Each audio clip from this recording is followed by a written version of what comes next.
You called the Connecticut win big. How would you characterize this one?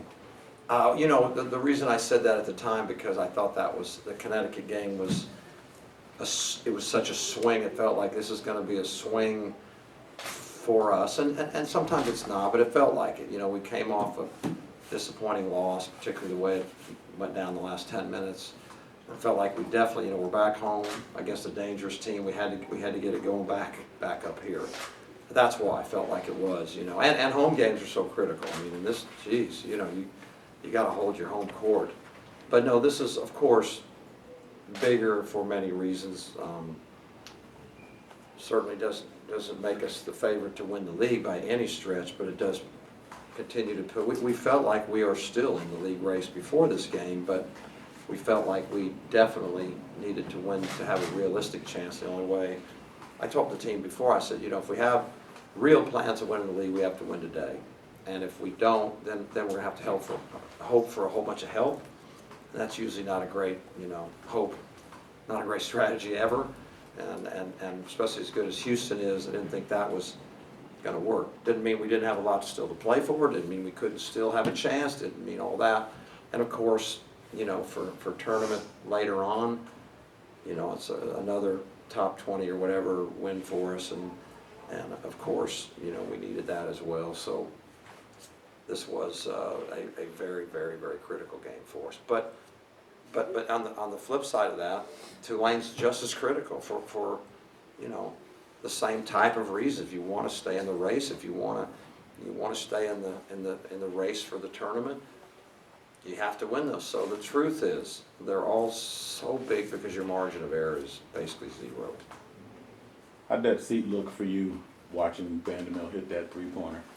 Well, I was lined up dead behind him. I was dead behind him, ball, basket, and I just, like, you talk about one of the biggest shots we've had here in 8 years, right? If you think about it, in the 8 years that I've been here, the old Moody for a year and change, and the new Moody, that was about as big a shot that's been shot here that I can remember. And what courage, you know, what tremendous courage. But on top of that, I think it's one of the grittiest wins that I have seen here in our 8 years. We've had some great ones and some tough, hard fought. But when you look at the effort that our guys gave today, I thought it was absolutely fantastic. But then to have the heartbreak, you know, emotionally, of feeling like you kind of have the game won, and then all of a sudden we foul, and all of a sudden we got to go to overtime, and you talk about a test. You talk about a test of will and courage.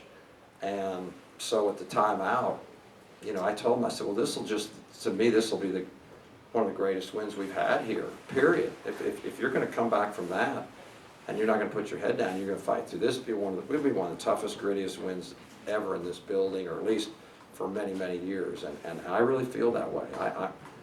I'm so proud of them, because you know, that's a pretty big disappointment when you know, you feel like you kind of have it, and you make a play that changes the game. So, but our defense, you know, what are we holding for the game? 39%, incredible effort. They're the best offensive rebounding team in the country. They are, but I thought we did a pretty darn good job. I really thought we did a heck of a job. Wish we didn't turn the ball over quite so much. That would have made it maybe where we didn't have to play 5 more minutes. But just the most focused, determined, singular, you know, minded win that we've had all year. That was the best team in terms of when you say a team. That was our best one tonight that we put out there. Tim, one of the players made some mention that you were calling this soft Methodist University. He said what? Well, I mean, wasn't that what he said? He said that Tyson said. Well, that I don't want to get misquoted for sure. So what exactly was said? Tyson said that I think you were getting on practice calling soft Methodist, try to motivate them. I don't know if that was. I might have slipped out once or twice on the spur of the moment. A lot of times things just kind of come out of my mouth, and they're not all that planned out, to be honest with you. And that's probably one of them. Honestly, that was probably a poor attempt, or maybe a good attempt. What do you guys think? It was a good one? I thought it was halfway good. But, you know, we've been talking about, you know, if it's time of year where you should look like, where are you in the league, certain categories. And, you know, we're the most efficient offensive team as of today, and we're nationally very well recognized that way. And yet defensively in our league, particularly from three, our offensive rebounding is great nationally. We're one of the top 15 in the country. That's great. But our defensive rebounding hasn't been, and our defense hasn't been, and that's where that came from. In challenging them, it's like, you know, we've kind of been thought of that way, you know, over the years. That's kind of been a reputation. That we don't want that reputation. We want this reputation right here, that we fight, you know, and we scratch, and we guard you, and we win games even when we don't play well on offense. And that's been our message here for a long time. So were you trying to foul? It looked like you guys were trying to foul up three, and then obviously that wasn't what, you know, they're not on the shot, but looked like before that. Was that kind of the plan? What did you kind of see? Well, we didn't, we certainly didn't want a shot Yeah. foul But you wanted to foul up at three. all. Yeah. But my philosophy, I will tell you this, I would have been sitting in here a few days ago telling you that in my entire basketball life, not one single time have I seen fouling backfire. Not once. I've not seen it with my own eyes. I've heard about it. Somebody said, did you see the game last night where so-and-so fouled, the ball bounced out, they threw the ball in? I go, nope. So my eyes had never one time in all these years, shot clock was what, 87 or something? That's 30, whatever it is, 40, I don't know how many years it is, do math. 33 years. I've never seen it until the other night, Duke, Carolina. If you watch Duke, Carolina, it was the first time I actually had even any pause. But I'm still a big believer that under 7 seconds, that especially 6 and 7 is where it gets a little shaky for me, but under 6, if you can foul, you know, then you'd like to do that, but certainly never on a shot. Tim, can you talk about just what is it about Moody Coliseum this year with this basketball team? I mean, take away the Georgetown game where they shot lights out through the roof. This team just seems to turn it on in front of this home crowd. Yeah, and the home crowd's pretty darn good today, you know, pretty darn good, and helped us a great deal. I don't know, I hope that I hope that we just have a lot of pride, you know, in playing here. I hope that we've conveyed that to our guys, that we're proud of what we have done here before they came here, and so on. And our record is fantastic over the years. It would be a heck of a lot better, you know, had it not been for the last year and a half prior to this, where we're playing with 6 and 7 guys. You know, it would have been even, can you imagine what it would have been had we been just healthy and not had 5 guys out? I mean, we'd be sitting here at 100 and about 8 losses, I think. I really believe that. And so I hope that a lot of it is the pride. I hope that it's partially that our fans do a very good job. Beyond that, I don't know. I don't know what maybe it's because we call it Moody Magic, and so it's like that it's self-fulfilling. I don't know. But I sure like it when you do have a home court and you win a heck of a lot, because you're in trouble if you don't have a home court that you feel awfully good about. College basketball gets really tough. When Kendrick fouled Sasser on the three-pointer, he shot the first 2 and you called timeout. Was any of that timeout dedicated to talking to Kendrick to sort of get his head back on for the last few seconds and then going into overtime? The only thing was we didn't really have time to to counsel. You know, the timeouts are short, but you know, we just have. Well, I think I've said this before. I mean, this is a very important basketball term. At least it is to me, and I think it's something that, believe it or not, some people have a hard time with, a real hard time with, and it's emotional toughness, and our word is next play. Basketball is a next play game. You don't huddle, you don't get to talk about it. Next play, I threw it out of bounds, I turned it over, the ball's going the other way. I don't put my head down, I sprint back and try to get a charge. You know, I can give you 1,000 examples of next play. I'll give you another one. If you foul late in the game, and it was probably not the thing that you really hoped, and the game goes into overtime because of it, there's only 2 words for you: next play. That's it. There's not one thing we can do. And so we said that. I probably said that 5 times because he was really down, and And so we tried to get past that, but he's a heck of a competitor. I mean, you guys have been watching, he's a tough competitor, but I would have been worried had we lost. Then I'd have been worried about, then we would have spent a lot of time, because I know he would have blamed himself very hard, and that's some tough stuff in sports, when guys do things and it just crushes them emotionally. Those are the hard things that we live with. How did your approach change the most on either end of the floor when Giroux and then Grimes fouled out? Not that much. We were happy to see him go, but Sasser was great. Sasser was just, and the game, our first half probably couldn't have hoped, other than a couple turnovers, couldn't have gone better. Both ends. We were great, and we were in great control of the game. They did come out. Of course, we felt like Kelvin probably yelled at him for a good part of the 12 or 15 minutes. We talked about that, like, hey, they're not coming out here without a different energy. We have to too. I thought our energy was fine. I thought our offense, we went away from what was working, slightly. They got their head up. The game changed, and then what I saw is, the first half was more like a game plan game. Everything that we was kind of working, and defensively, and everything was kind of as planned. And then between foul trouble and both of us, both benches making a decision to change the game a little bit, to go small. We went small first. We went with Ferran, Isaiah, Mike at the same time. For us, that's called going small.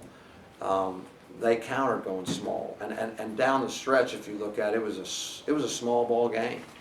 And when you play small ball games, a lot of times screening and a lot of your actions, they kind of go away, because if you're playing small ball, what are you going to see a lot of? And that's switching. So there's just, basically, your screening is just going to screen to get mismatches. Now you're talking about the NBA. If you watch the playoffs, you see it all the time. You get a screen, get a mismatch, play the mismatch.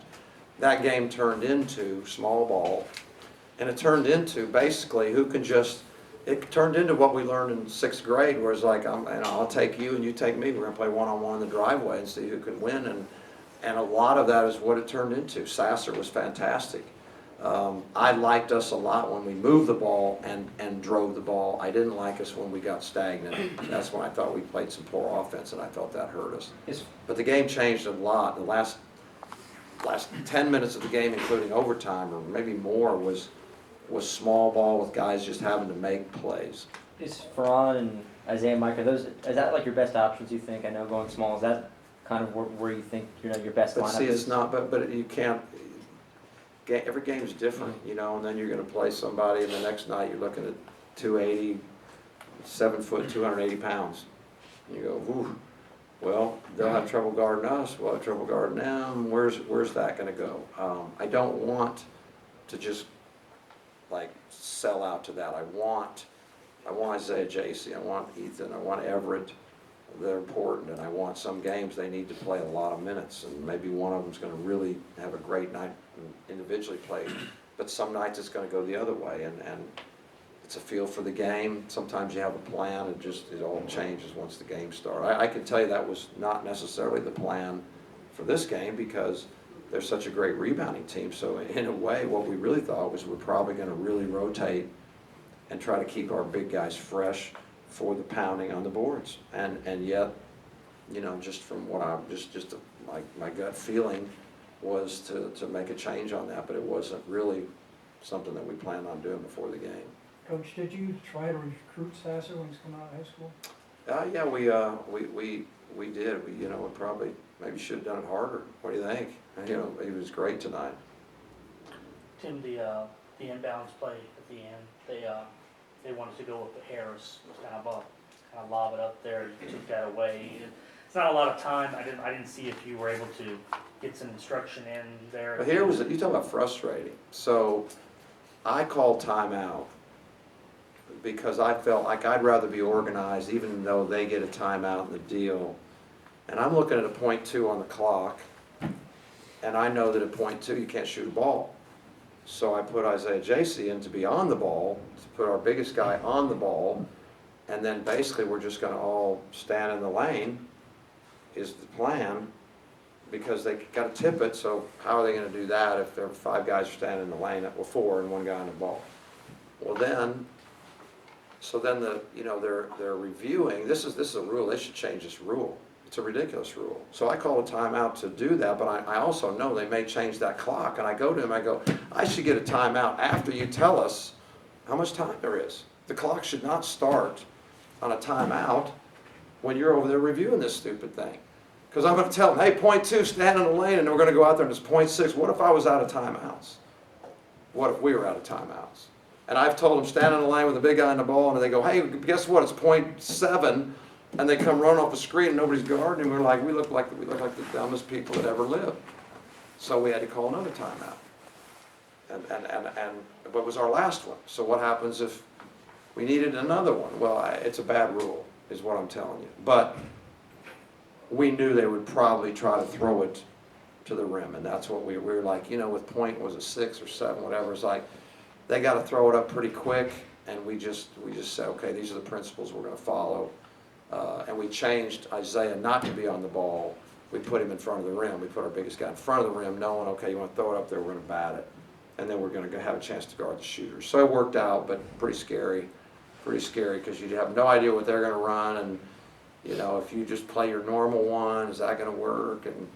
But I will say, the rules should be changed on that. You should not have your timeout start until they tell you how much time is going to be on that clock. Otherwise, it was the most worthless timeout ever, And you can't have your guy, hey, we're going to do this one or that one. I mean, it's too complicated, to really do it right.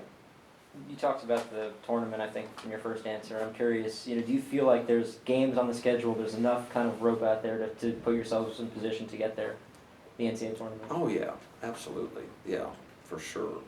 Yes. But you got to win a lot of games. It's a hard thing. I don't think people even realize how hard it is to get,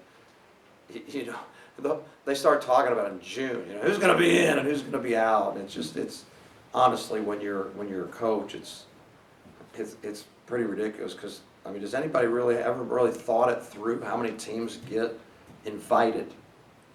How many teams get invited? I think it's 34, 32, 34, right? Invited. The other ones have to win their tournament, right? You got to win your tournament. Well, that happens in March. So why are we talking about that? We're not talking about that. We don't know who's going to win the tournament, right? We don't know who's going to win the tournament right now. They're in and they're out. They're in and they're out. Whatever. It's just stuff to talk about. They're not in and they're not out. Some are in, but there's probably 20 in right now, or 15. But things change every night. And the truth is, everybody's playing for about 32. There's 350 Division I teams, and they're playing for 32 invitations to this party that they have. Otherwise, you got to win your tournament. So I don't even think the public understands it. I don't. I really don't, because they don't even work. They don't even talk about conference champions anymore. It's like they could care less. They just all about who's in, who's out. Let's get Joe on here and tell us who's in and tell us who's out, and then we'll know. And it's like, well, God, let's not even have a committee if Joe's going to do the whole thing. So, and good for Joe. He's really good at it. I respect him. He's like a miracle man. He's always he's great. That was a positive. But come on, there's 30. It's a small party. They have this little bitty party. 350 people are in this school, and they only have 30 of them come to the party.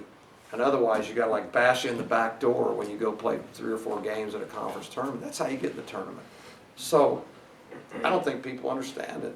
It is a monster, and your margin of error, as I said, is 0. But yeah, we're still in it. We're in it. We're in, and until they mathematically we're out of all those things, then we're gonna keep fighting for it. But it would have been a lot tougher, I can tell you that for sure, had today not gone well. And going off that just a little bit, are you kind of keeping track? It's not just winning the conference, you also want to get top 4, because that's, That's another thing, Yeah. right? Yeah, to give you a better chance, Yeah. absolutely, for sure. Yep, that's, truth be told, we don't talk about that. I've not mentioned one thing about, and by the way, there's this other thing that we're at. No, we're trying to win, the league. That's it. I can't imagine in my wildest dream that the conference champion of the American Athletic Conference is not going to the NCAA tournament. If they don't, then we need to revamp the whole system. So our whole talk is we're still mathematically there. Do we have a lot of hard games left? Absolutely, 100%. And it's gonna be a tough road, but, I mean, why, I'm always a believer, I mean, whatever is possible, let's go after that. Let's start there. And that's really all we're really talking about.